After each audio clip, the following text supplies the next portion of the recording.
बिस्मिल्लाहिर्रहमानिर्रहीम। फुल्लां दी चंगेड़ पंजाबी, मिठी लगदी ढेर पंजाबी। फुल गुलाब दी खुशबू बन के खिलड़ी चार चफेर पंजाबी। सबनू आखे जी आया नू करदी तेड़ ना मेड़ पंजाबी। सब तो पहले मैं तुहानू सारिਆਂ ਨੂੰ इस महफिल दे विच जी आया नू आखदा वां ते हुण मैं गल करांगा साडी माँ बोली पंजाबी दे बारे च। ਉਹ ਜ਼ੁਬਾਨ ਜਿਹਦੀ ਵਜ੍ਹਾ ਨਾਲ ਅੱਜ ਅਸੀਂ ਪੰਜਾਬੀ ਕਹਿਲਾਉਂਦੇ ਆ, ਉਹ ਜ਼ੁਬਾਨ ਜਿਹਦੇ 'ਚ ਕਦੀ ਸਾਨੂੰ ਸਾਡੇ ਦਾਦਾ ਦਾਦੀ ਤੇ ਨਾਨਾ ਨਾਨੀ ਕਹਾਣੀਆਂ ਸੁਣਾਉਂਦੇ ਸਨ, ਉਹ ਜ਼ੁਬਾਨ ਜਿਹਦੇ 'ਚ ਕਦੀ ਸਾਨੂੰ ਸਾਡੀਆਂ ਮਾਵਾਂ ਲੋਰੀਆਂ ਸੁਣਾਉਂਦੀਆਂ ਸਨ, ਉਹ ਜ਼ੁਬਾਨ ਜਿਹਨੂੰ ਅੱਜ ਅਸੀਂ ਆਪਣੀ ਮਾਂ ਬੋਲੀ ਕਹਿੰਦੇ ਆ।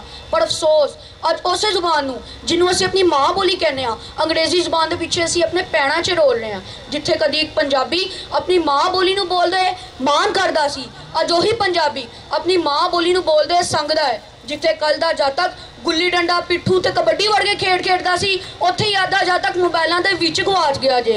जिथे कदी विआहां दे विच ढोल वजदे सी, उत्थे ही ढोलां दी जगह डीजे ने लै लीती है। जिथे कदी बच्चों की गज़ा साग रोटी दुध मक्खन घ्यो ते लस्सी हुंदी सी, अज ओहदी जगह बर्गर पिज़्ज़े ते शवारमे ने लै लीती है।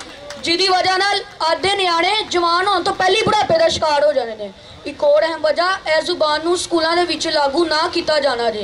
अजकल पंजाब के कई स्कूलों के विच पंजाबी बोलण नूं बुरा समझा जाता है। वो आंदे ने यह जाहला की जुबान है। और हुण उन्हां नूं कौन समझाए कि जाहल तो वो आप ने जिहड़े अपनी माँ बोली नूं छड्ड के दूजियां जुबानां मगर भजदे ने। एक बारी तुसी दुनिया दियां उन्हां कौमां दे उत्ते नज़र पाओ जिन्हां ने तरक्की की है, तुहानूं सब तो पहले पता लगेगा उन्होंने तरक्की सिर्फ और सिर्फ अपनी माँ बोली की बदौलत ही की है। तो हुण मेरी सरकार तो यह मांग है कि पंजाबी नूं स्कूलों के विच लागू किया जाए तो एक लाजमी मजमून के तौर पर पढ़ाया जाए। तो मेरी तुहाडे तो भी एक मांग है कि तुसी भी पंजाबी बोलते वेले संगन की बजाय मान करो, क्योंकि पंजाबी साडी माँ बोली है, साडी माँ है। तो असीं किहो जे पुत्तर हाँ जिहड़े अपने हथों अपनी माँ का गला घुट रहे हैं। तो मेरे पंजाबियों हले भी कुछ बिगड़िया नहीं है, असीं इहनूं सुधार सकते हैं। तो हुण पंजाबी की मुहार तुहाडे हत्थ विच है, तुसीं इस बारे अपनी सोच नूं बदलो, क्योंकि काली रात भी मुक सकती है, काली रात भी मुक सकती है जे सोचां विच होवे चानन। साहब